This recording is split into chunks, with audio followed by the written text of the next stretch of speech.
Welcome to the MSL 411, a podcast designed to equip both aspiring and experienced MSLs with the resources they need to level up their career toolkit. The heart of this podcast is to take the same industry knowledge and advice that we share with our own candidates and make it available and accessible to anyone looking for answers. So if you have questions, you've come to the right place.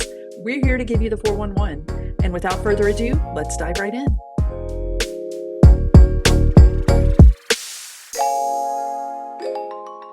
Hey, and welcome back to the MSL 411 podcast. We have loved the feedback from you guys about our resumes episode. So what we wanted to do is take a couple of episodes to dive deeper into the resume, breaking it out by section. So today's section that we're going to be talking about is the experience section of the resume. This is the meat. This is the bulk of the real estate on your resume. So we want to talk to you guys about how to make effective use of that real estate on your resume and what to look for and how to really maximize each bullet point listed on the resume to grab the attention of the hiring manager, the HR person, and give them the information they need to distinguish your particular background from the sea of other candidates that they are working within. So, Linda, what are some principles to keep in mind when you are crafting those bullet points on the resume? There's definitely a standard format that's going to work great for everyone across the board. And it's really simple, just using a three-step format, basically: action, verb, situation, impact. And so when you break that down, you want to start with an action verb. This is something you've developed, just something you've executed, launched, something you've accelerated. So this is where you really tell them what you did to put this in action. And then, of course, the situation. So you want to describe your role and what you did to make sure that that project or that thing that you did was a success. And so what you ideally want to do is match the job description to the role that you performed in the company to make it a little bit more relevant. So you're telling them that you developed such and such project, and then you finish it up with an impact. So these are your measurable results. What came of it? Anything like metrics that were achieved through this. And so this really goes a step beyond just a generic bullet point where you're kind of copying and pasting from the job description or something that sounds like that. You're really saying, I specifically did this on this project, and here's what came of that and how I was successful in that. And so I think when you do that action, verb, situation, impact format with each bullet point, it really helps to convey to the hiring manager that you did something in your job. You accomplished something. You were a meaningful contributor to your team, and here's how. And so I think if you follow that format, it's really going to make your experience stand out, jump off the page to the hiring manager, and really convey the message that you're wanting them to get, that you're going to be a value to their team, just like you were to your past teams. Yeah, so. And it outlines the difference between what an MSL role looks like within your organization versus another organization.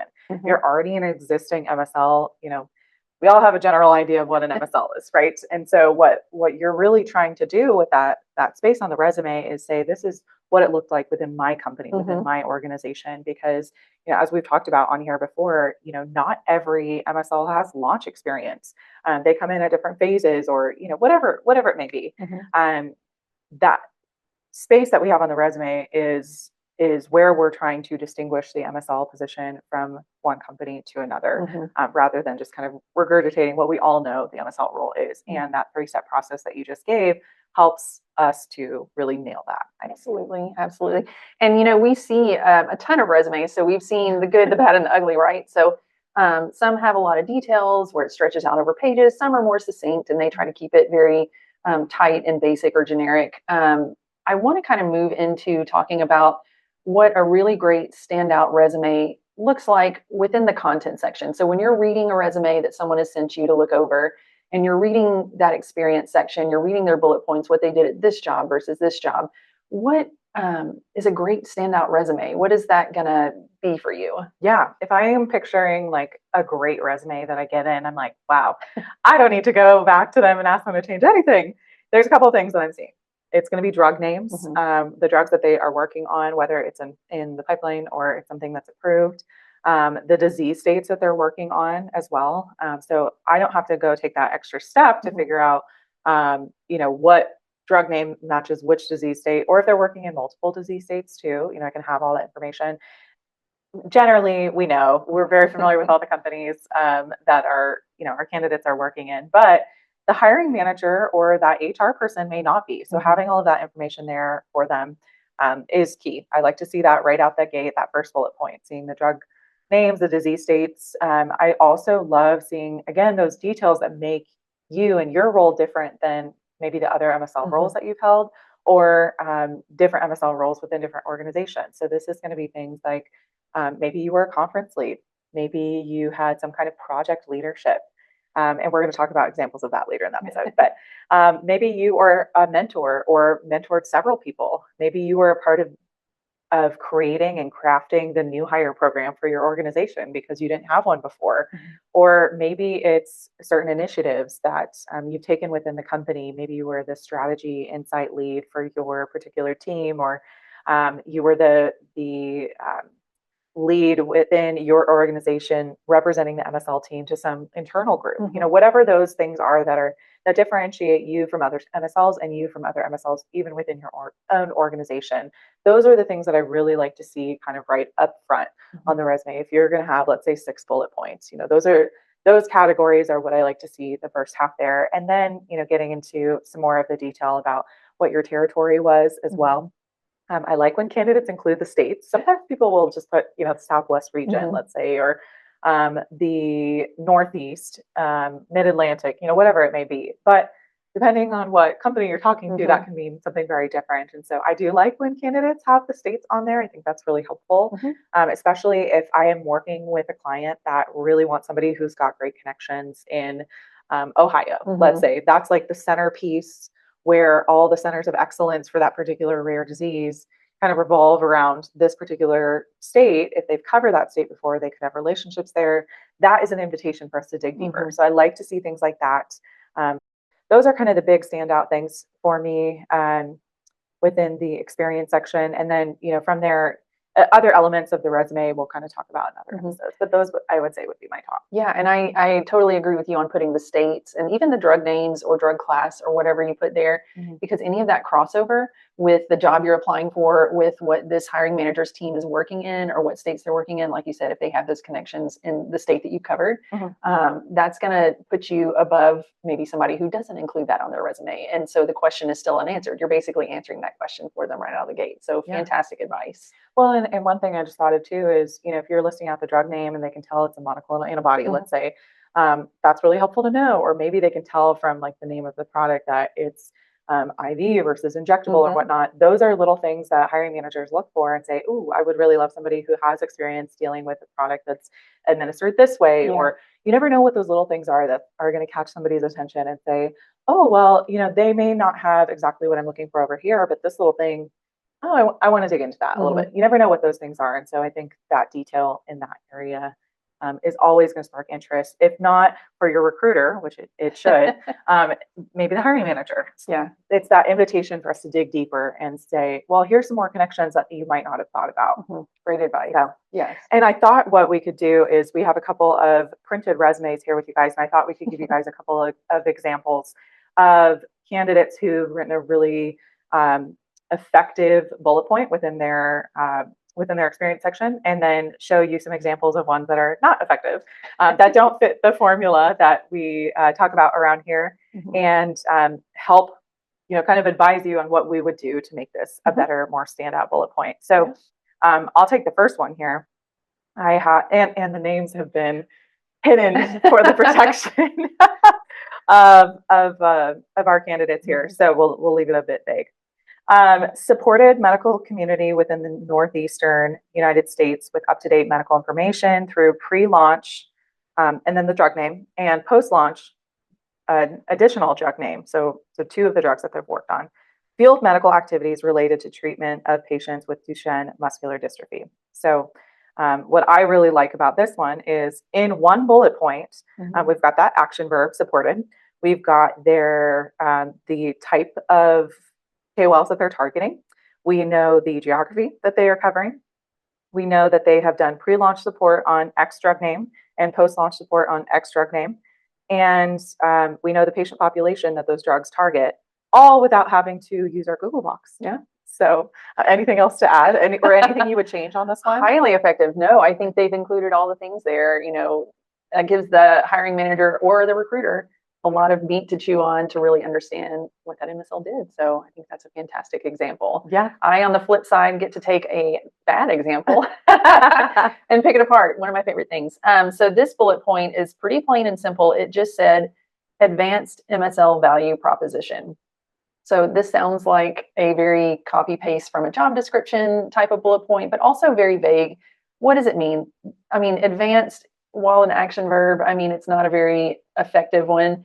Advanced MSL proposition. So that's the situation. There's no impact listed there, but also it's just very vague. And I think advancing MSL value proposition is kind of what an MSL is supposed to do. So it's kind of a given. Yeah, like, okay, that's job number one for what an MSL is supposed to do, is advance your value proposition. So I would either leave that off or say I advanced MSL value proposition by doing this and that, or XYZ, and I advanced value by, I don't know, 50% by doing this project and having such and such success on that. So it's just missing a few details. So either leave that generic bullet point off completely because it's very generic and it's just fluff, filler, or complete the thought by telling how you advanced the MSL value proposition, what you did exactly, and how that played out for you and your team. So I think it leaves a little to be desired the way it is. You could rewrite this to say advanced MSL value proposition by adding 4 new clinical trial sites to meet companies' objectives. Yeah. That really packs a punch for the impact that you have. It gives more detail about the situation and, grips you in with that action verb. Yeah. So you going that extra step, because again, those are maybe skill sets that a hiring manager, we have one client right now, they want to see people who have done patient finding, getting clinical trial sites set up. That is important to them. If that's the first bullet point on your resume, that's a goodie. Yeah. And that's a really great example that this is the first bullet point. So you're coming out of the gate with something that's meh, and so the hiring manager is probably going to look at it and just gloss over it, or maybe not be super encouraged to read further. But if you rewrite it the way you just suggested, that packs a punch right out of the gate. And that really grips the hiring manager to want to read more, like, oh, this person does bring a lot of value. This might be a great addition to my team. We are looking for someone who has that experience. Okay. So yeah, great suggestion on that one. Looking at this next one here, I'll go ahead and read it. Compliantly collaborate with cross-functional colleagues across several teams. And then they list market access, field reimbursement, commercial, thought leader, liaisons. Now, I like this to a degree because it does give examples of what that cross-functional relationship look like. And, we do have clients that in the interview process, they want examples of, does your company have thought leader liaisons, different things like that. So that information is laid out there. But the kind of issue or concern that I have about this bullet point is that it's really missing. It doesn't have any kind of impact, and it looks like it could be a copy and paste from a MSL job description. That's what we want to avoid. We don't want it. We don't want bullet points that look the same for every MSL position that you've held, and we don't want it to look like it was a copy and paste that you took off of some website JD. So that I would tweak that to add an impact. I think that compliantly is a great action verb. You obviously have the situation. But just add like your own little personal flair to it, I think would really improve that. There's nothing wrong with it per se, but I think it could just use a little love. Use a little oomph. Yeah. Well, and then I will take the last little point we had here. This bullet point is bolded, so I think they want the hiring manager to look at this. Yes. And it says special projects, global and U.S. medical affairs work group, monthly MSL journal club. And I think this is missing a few key pieces that we've been talking about. So first, it's missing an action verb. Did you establish this journal club at your company? Did you moderate it? Did you lead it? What was the impact of this? Did any of these organizations that you belong to, did it lead to something at your company? Did it establish anything? Just it's missing a little bit of information. So it's mostly situation. It's not action or impact. Yeah. And so I think there's a lot of room to go with this. Clearly, this is something they wanted to be important to jump out to the hiring manager. And so I think that if they would have put in a few more details around it, it would be a little bit more effective in that sense of conveying why this is important. Not just that you attended these things, but did you have a role in this? What did it mean for you? What did it look like? Yeah. Did you establish it within their organization? That's very different than just showing up for it. Yeah. And so I think that if you're going to have, a whole ton, if you're going to be one of those people that has a ton of bullet points on your CV, just the point we're trying to get across is make them effective, make them count, make that real estate count, like you say, the real estate. I like that. You don't want to have 15 to 20 bullet points that are all generic, that all sound like the job description, that all sound like everybody else's resume. This is your chance to stand out and to convey the direct impact that you've made for past teams and communicate how you can bring that same impact to future teams. And so, you could do less bullet points with more oomph, or, you could have 15 or 20 very generic ones that don't make a big impact. Don't do 20 bullet points. Definitely. So Pack a punch, short and sweet. You want to keep the reader's interest and have all of that good meaty stuff right up at the top. And then those other things, kind of like what we were talking about, is those cross-functional relationships. This is good info to know, but this is not the central thing that somebody's looking for when they're looking at your resume. So leave those more towards the bottom. Pack a punch right out the gate, get them interested to read more, get them to get a feel for the kind of MSL and the impact that you had in your role. And they'll want to keep reading more. Yeah, they're going to see plenty of resumes that are generic.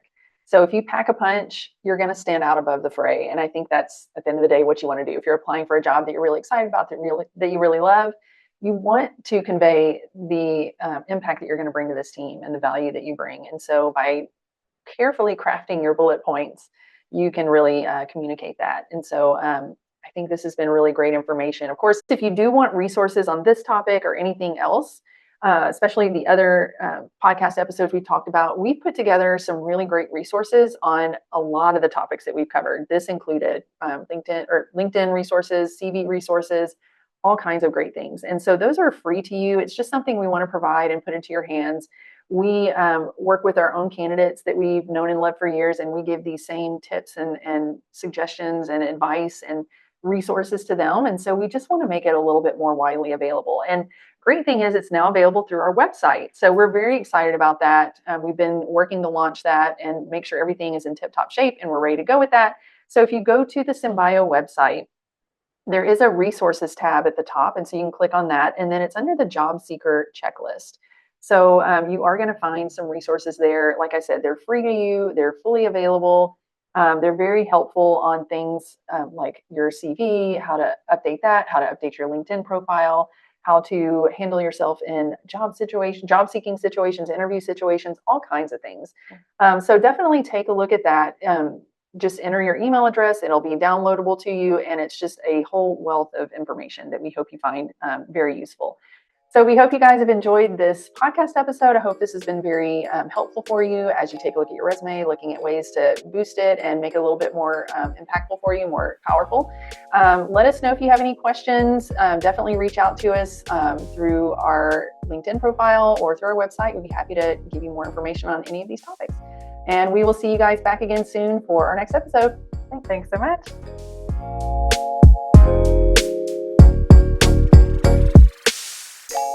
Thanks for tuning in. If you enjoyed today's episode, don't forget to share the link, let your friends know, and of course, connect with us on LinkedIn. And if you want more information on today's topic, please feel free to reach out.